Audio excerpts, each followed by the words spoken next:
number one, we didn't know what a Creole was. And number two, we didn't know enough to know that Dad didn't know what a Creole was. He and his sister decided to ask Dad, "Are you a Negro?"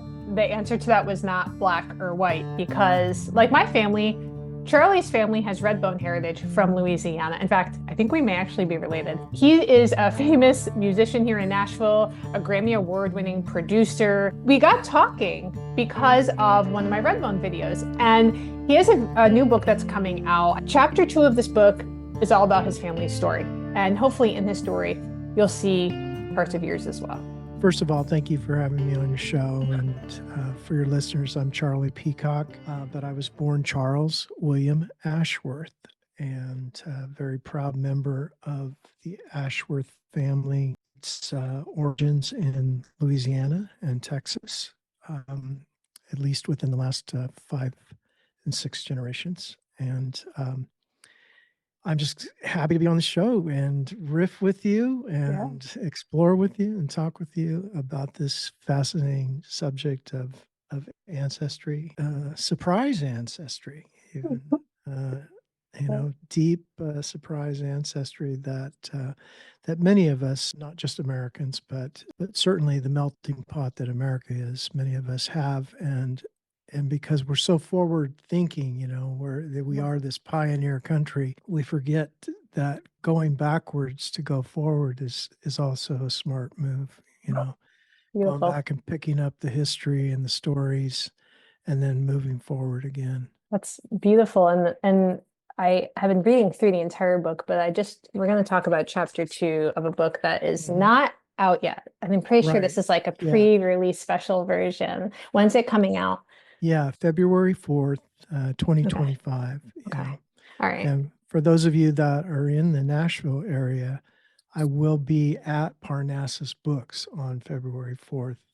And so you can get a signed book on that night if you'd like to come. I'm going to come. I'm writing that down. That would be awesome. What I loved about this, and I'll stick to just chapter 2 because that's really where you're talking about your ancestry, but the themes are just so consistent in my family story and other people's family stories who don't have the same ancestral breakdown. There's the theme of silence, of questions, of shaking the tree. And even when you're asking the questions, things that seem like it should be a black and white answer are not. Yeah. Charlie, you wrote that you were sitting in the living room with your sister, sincerely asking, "Dad, are you a Negro?" And I read this, and I'm bringing a lot of personal stuff to this, but I would think most kids, one, wouldn't have to ask their dad that question. And two, if you asked, you would get a yes or a no. Right. What happened for you? Well, my dad was a really, he didn't have to be the life of the party, but he was a fun guy. And so he could be a little jokey. My dad would always joke about stuff, right? You'd have to later as a teenager, I had to learn how to get him to be serious about something, because he'd just been so used to being kind of that sort of center of attention to make everybody laugh. So my sister Terry and I got that kind of reply. "Oh, you know how it is with those Creoles down in Louisiana, right?" Well, my little sister and I, number one, we didn't know what a Creole was. Right. And number two, we didn't know enough to know that Dad didn't know what a Creole was, truly, in terms of the deep story of Creole ancestry. But it was a way of him saying, how those people down there in Louisiana, they're mixing it up racially. And so who knows, what I am. And it wasn't until the work that my Aunt Connie, my dad's sister, had done that really brought to light some of the things that my dad had said in the past, that sort of connected, and I realized, oh, okay, no, this is a classic case of a family with a diverse racial past. They have migrated, they've gone to a new place, and they've created, in a sense, a new narrative and a new story about who they are as a people. And the way they do that is not by articulating new narratives. They do that by being silent. Mhm. And especially worked in that generation because you were allowed to have a uh, male figure, a patriarch who was the silent type, right? The strong, silent type. And then no one, of course, could say, hey, stop. We don't care if you're the strong, silent type. You better start talking because we're ready to have this information. And we want, no, you did not talk to your father that way, and I don't, it's sad to say that, but yeah, I mean, you might get a slap, if you were to, Absolutely. Isabel Wilkerson's books have helped me a lot to understand migratory families and what is being trying to what they're trying to achieve by making these big moves, and then it helped me understand, like when I left the little town of Yuba City in Northern California to move to the big city of Sacramento, which wasn't that big, but it was big to me, and then moved to Nashville. I was simply doing what my grandfather had done, in 1921, or earlier when he first started thinking about it, was to say, you know what? I think this is a place you leave. And I remember having those feelings as a teenager that this place I was born into is a place you leave. And sometimes those reasons can be violence, they can be the need for work. They can be that families just don't get along. Lots of different reasons that people migrate. In my grandfather's case, it's really, as I say in the book, it's really hard for me to imagine that, for example, he didn't know that his grandfather was murdered by a nephew. I mean, that would be crazy to like grow up, you're like 2 miles from the family, Mhm. you know, of the nephew who had gone to Angola prison and died there. I mean, come on, it's really hard not to just presume that my grandfather knew that there was this violent background. When you think about, like, okay, if he's 18, 19, he's fallen in love with my grandmother. The sawmill work was starting to dissipate because they had already, since 1880, just been clear cutting the state of Louisiana. So he was kind of getting the dregs of the sawmill work. He went to Kansas City, what I like to think is kind of a trial run at migration, because at that time there was, because of logging and because of stock and beef, there was a straight train from DeRidder, Louisiana, straight to Kansas City. He probably said, let me go that far and see how it is. Then he came back home, married my grandmother. They had one child there in Singer and Bonami, Louisiana, about 35 to 40 miles up from Lake Charles.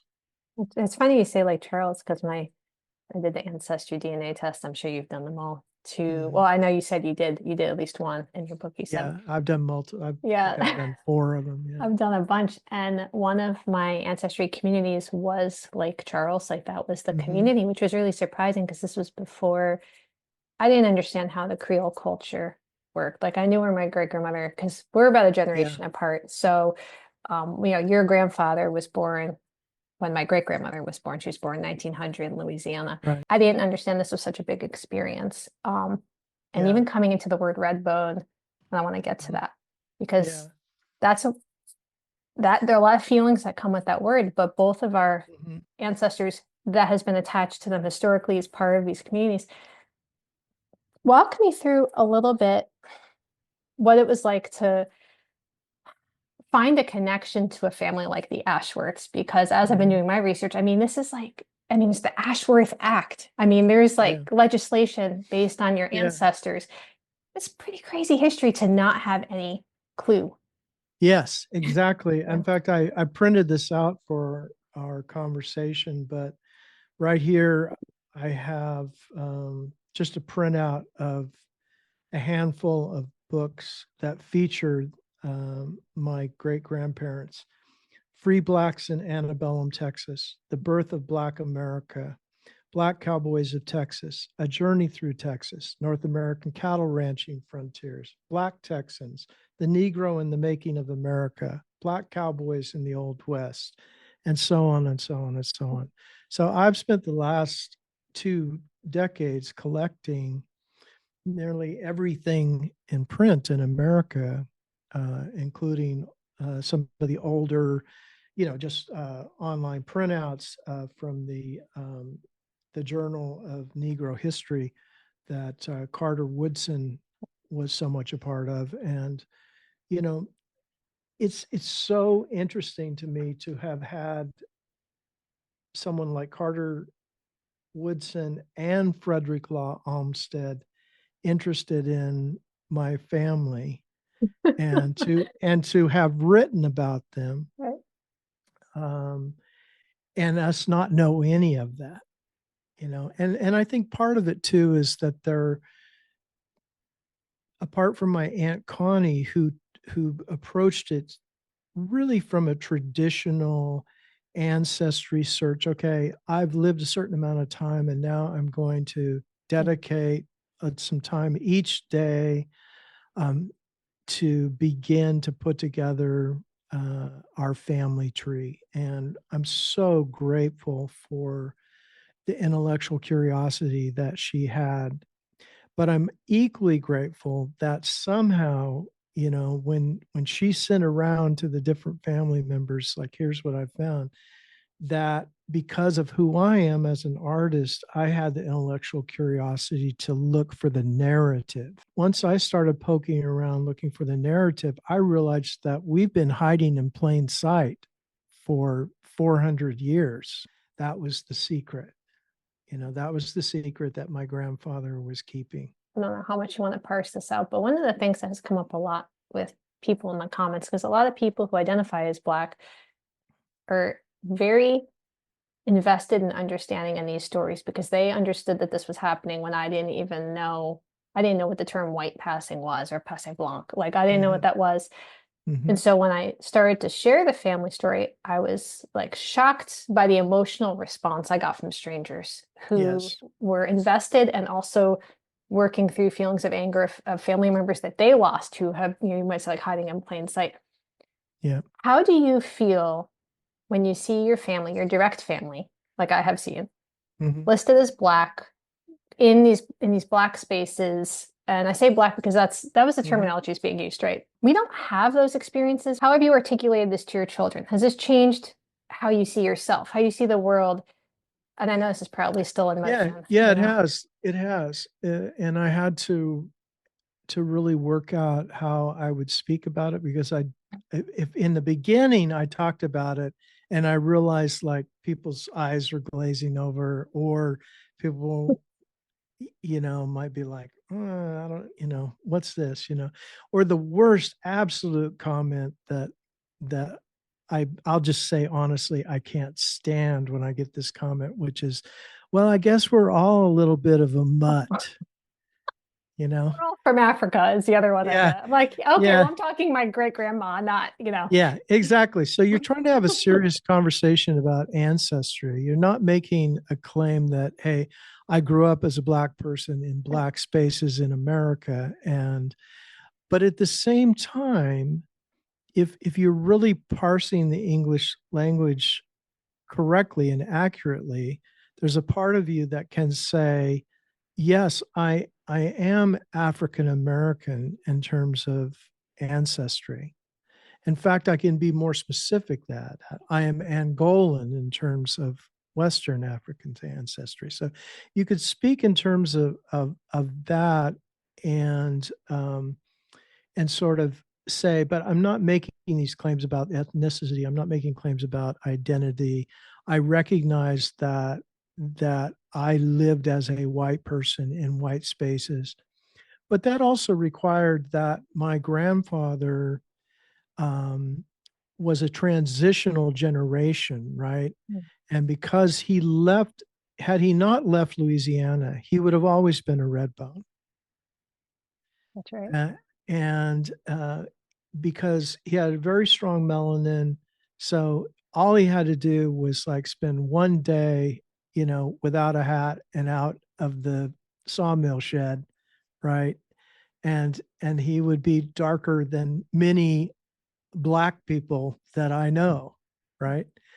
Um, and that's just science. But for him, once he got to California, I can imagine him figuring out like, oh, well, I had no idea that the racial makeup of California that I was going to enter into in the 20s, where we had people from Punjab, India, where we had Japanese, we had Chinese, we had, of course, it had previously been a Mexican territory and Spanish territory, a white, sort of whitish looking person, a slightly fuzzy neck on their hairline, wasn't reason for saying, oh, you're clearly black, and plus a lot of these folks, again, just like they had done in terms of the creation of enclaves, um, a sawmill town or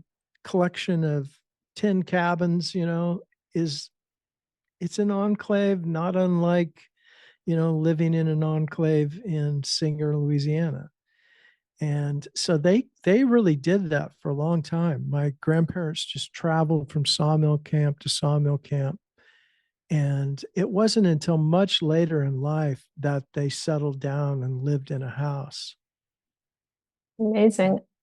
One of the things you said, I was just writing it down. So your grandfather left in the 1920s. That's when my Mhm. mom's grandmother left. She went to New Mhm. York, so the other coast. Yeah. Which, And well, another great, I mean, if you're looking to like blend racially, I mean, yes, it's sort of like, are you Portuguese? Are you Puerto Rican? You know, the thing that has stood out to me, excuse me, is just the series I'm working on right now. I'm working on the Racial Integrity Act, which was in the 1924, and this idea of, it says mostly happening in Virginia and then a little bit in Louisiana, the one drop rule, the so one drop people rule. knew Yeah. your genealogy. And so I think for both of our Mhm. families, you're Mhm. getting away from where people know who you are, whether you look away or you don't look away or whatever. Yes. If people don't know your family, then you can try to start over. And so I just think about like what it was like for this generation. Mhm. And you wrote a little bit, just trying to put yourself into your grandfather's experience. You've got to make this transition work. You've got to leave everything behind if this is going to work. And that's my That's story, right. and it's your story. And I think a lot of people's family have that story. How has your family received the rest of the narrative? For some of us, it's a relief because it fills in both the blank spaces that you have created, where you've got the line and you're just waiting to fill in the blank someday, and also those that you can't even articulate. You know, I I mean, I'm telling you, Danielle, from the time that I had consciousness as a younger child, I always thought there was something different about me. Like that there was something that wasn't quite in alignment. And I could, of course, never articulate that as a child. It was a feeling. And having dad be so different than mom and Terry and I, um, that had to have fed into it, right? And since there was nobody like sitting me down and saying, okay, son, it's time to have the talk, and really lay out this long history of which you are now a part of, but yes, your grandfather passed as white, and we have seen ourselves as a white family, and when we fill out forms, we designate ourselves as white. And but we want you to know now that going forward, it is your choice to to come to understand on your own how you describe yourself, because here's this long history of what is essentially your great grandmothers, over the centuries, who were were Black, and that is your African origin, right? And what we know is that it's Cameroon, that it's Angola, that it's the Congo, and that it's Nigeria. And we know that all of this happened between 1740, 1840. That is the bulk of your African ancestry. So if somebody had sat me down, I'd been like, whoa, okay, this is going to take a while to process this, right? Right. But instead, it didn't happen until I was almost 45 years old, and I still had the same childlike, like, oh my gosh, this makes sense of so So much. much. This makes sense of so much. It makes sense of, even just in terms of African based music. I mean, I've been playing Black music since I was a kid. I've been in multiracial bands my entire life, right? I ended up with a multiracial family without knowing that I had African ancestry, Mm. right? Like like my family on the West Coast, like my wife's uh, sister is married to a Black man, right? My son is married to a Black woman.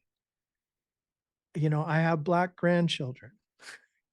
It's just I crazy. just feel like honestly, I feel like I could cry hearing this, Charlie. I don't know why I'm getting so emotional, but there is just it's funny because my husband and I were talking about this. We met when we were teenagers.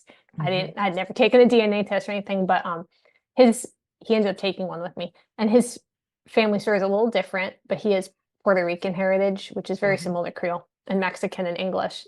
Yeah, And we talk sometimes about how great it is that we found each other because there's certain things that like as you're trying to raise your children or do these things, it's like this is just an experience I didn't know that I needed other people around me who had it because that's I right. didn't know what it was.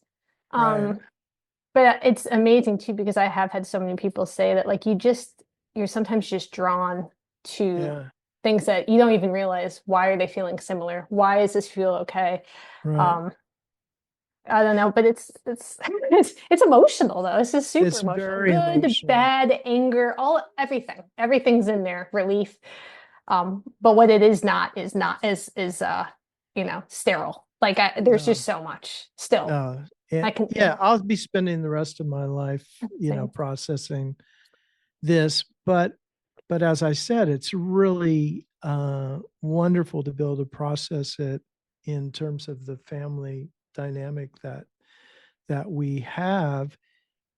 Um, just my sister lives here in Nashville as well, and even down to medical things like I have a doctor's appointment this coming week, and I put together a medical narrative because I had tested positive for something that is going to require more tests, and I'm going to see a specialist.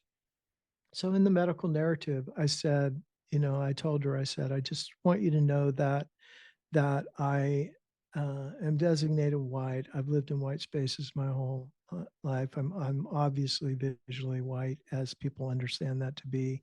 Mm. But I just want you to know, as my doctor, that I'm still 5% West African, because my sister and I have come to learn that this is important for us to tell our doctors. There's certain circumstances in which this can be important information. Now, I would have never done that, 10 years ago, let alone 20 years ago. Mm. But that's part of the freedom that I've given myself because, you know, not that you have to be Black to have sickle cell anemia or a sickle cell trait, but my sister has a sickle cell trait. Her daughter has a sickle cell trait. Her two twins have a sickle cell trait. And so we've just learned that, like, there's always going to be a hater, somebody somewhere. There's always going to be someone who says, you can't say that, particularly in the time in which we live Mm. now. But I've just learned that, what, this is my family. Mm.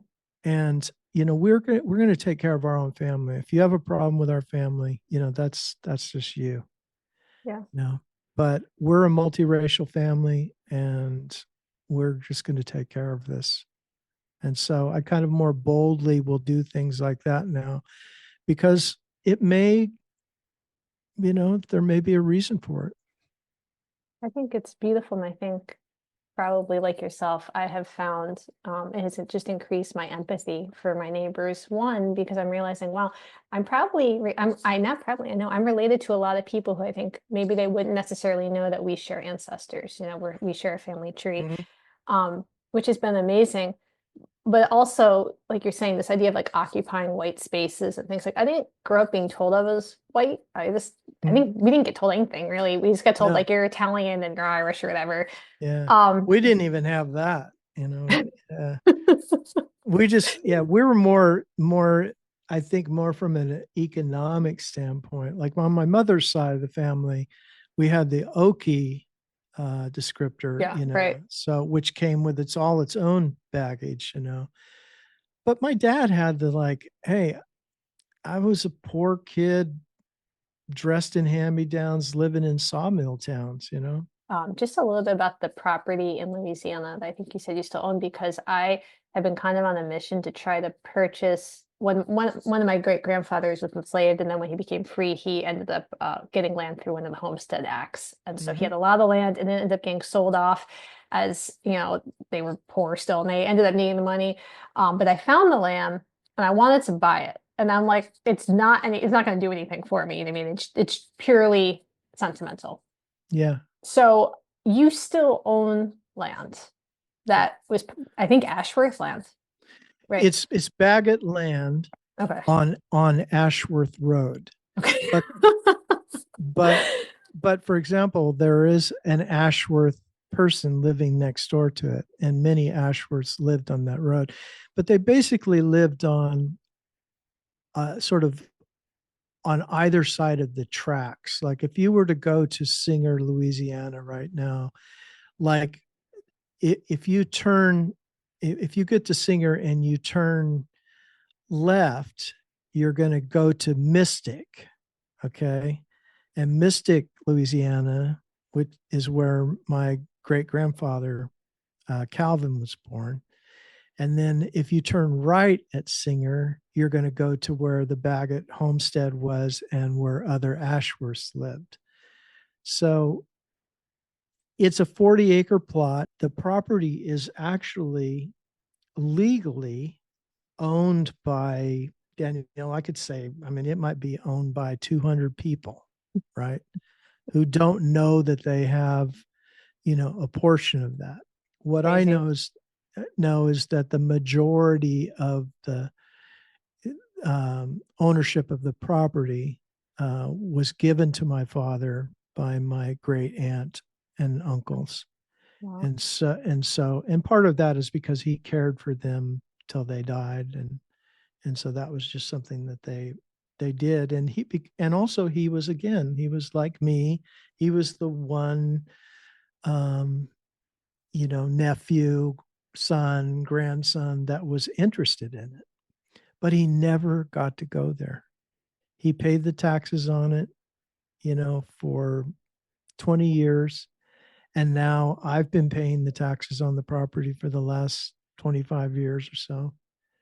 Mhm. And even my Aunt Connie, who did all of this research that really, flung open the doors to this story, she never got to go there. Um, I went there and took a photograph of my father, who, as you've seen my dad, like as you think of a red bone, you're like, oh, well, that's what a red bone should look like, right? Right. And because he does. I mean, Yeah. it's a classic mixture, of, Very familiar look for sure. yeah, very familiar look. Hmm. So I took a photo of him and I nailed it to a pine tree on the property and left it there. So who knows if it's still there? There could have been, a hurricane that blew it off. But But yeah, he got to make it. He made it there then. yeah, he made it. Yeah, because I wanted to. Yeah, so that was 12 years ago now. My Um, gosh, that's that I amazing. that I did that. Um, I think you should do it. I think you should keep exploring it. Yeah. I I love the idea of you doing that. For me, as you know, and I'll say this for your listeners too, and because you know this, there's not that many folks like me. I mean, as you dive into this, you would be hard pressed to find that many people that are directly related to these Redbone families, because it's Tapley Ashworth, right? Part of the the five Ashworth brothers and their families that everybody knows from history books and the Ashworth Act and all of that. It's amazing. It's amazing to me to sit here and I think about, even if we're not related by blood, our ancestors were living together for a long time in these places. Yeah. And I always feel like it's so amazing to find each other and to kind of sit and share the stories. And I don't know, it really gives me like a lot of strength and courage, I think, in my day-to-day life. And I just think we're continuing on, like you said, you're part of this chain. And now you're the Ashworth that's representing, you're the head of the Ashworth family. And like, wow, wow, what an amazing thing. I want to make sure, so I don't forget before we get off. So I know it's not out yet, but where can I send people? People can pre-order, but I would send them to Amazon. Okay. It would probably be the best. And of course there'll be the Audible book as well. That's so awesome. Should be up 30 days before the release. And as I mentioned, I mean, you can put all that stuff in the show notes, but you can also just let folks know that February 4th, if you are in the Nashville area and the subject interests you, please come and join us at Parnassus Books on February 4th. I really hope I can come. I would just love to shake your hand. Love to meet you in person. That would be amazing. You've done a great job at it. And I just want to encourage you that whatever it's costing you personally to do it, I want you to know that for me, it's been a blessing for you to open up that space of conversation. Thank you so much for saying that. Sometimes, I mean, I'm sure when you're just in a room recording alone and you're just, you finish and you get on, you're like, what am I even doing? Like, what am I even doing? And, but this is what it's all about for me. Thank you so much. All right. Well, you have safe travels this coming week. Thank you. Merry Christmas. You and your family have a Merry Christmas too. Thank you so much. All right. We'll talk soon. Over the last 2 years, I've been telling the stories that often get ignored. But lately, I've been facing an uphill battle behind the scenes of each video. My videos are getting flagged by YouTube when all I'm doing is sharing real history. If these stories have ever resonated with you or given you a new perspective, grab some Be a Good Ancestor merch and help me keep this channel going. Check out nytonashville.com.